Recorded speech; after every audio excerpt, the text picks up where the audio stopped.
प्यारे बच्चों स्वागत करते हैं घोगा स्टडी हाल। तो ਜਿਹੜੇ ਵਿਦਿਆਰਥੀਆਂ ਨੇ ਸਾਡੇ ਚੈਨਲ ਨੂੰ ਸਬਸਕ੍ਰਾਈਬ ਐਂਡ ਵੀਡੀਓ ਨੂੰ ਲਾਈਕ ਨਹੀਂ ਕੀਤਾ ਤਾਂ ਜਲਦੀ ਕਰੋ, ਜੋ ਕਿ ਤੁਹਾਡੇ ਵਾਸਤੇ ਇੱਕ ਵੱਡੀ ਅਪਡੇਟ ਲੈ ਕੇ ਹਾਜ਼ਰ ਹੋਏ ਆ।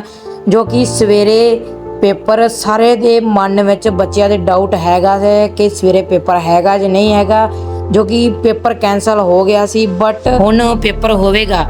ਇਹ ਸਾਰਾ ਤੁਸੀਂ ਲਿਸਟ ਵੇਖ ਸਕਦੇ ਹੋ। ਇਹ ਪਹਿਲਾਂ ਲਿਸਟ ਆਈ ਸੀ, ਬਾਕੀ ਹੁਣ ਇਹ कैंसल हो गई है। पेपर सवेरे हैगा है। सारे बच्चे ने पहला दी तरह वधिया यूनीफॉर्म पा के सवेरे पेपर वधिया तरीके नाल देना है।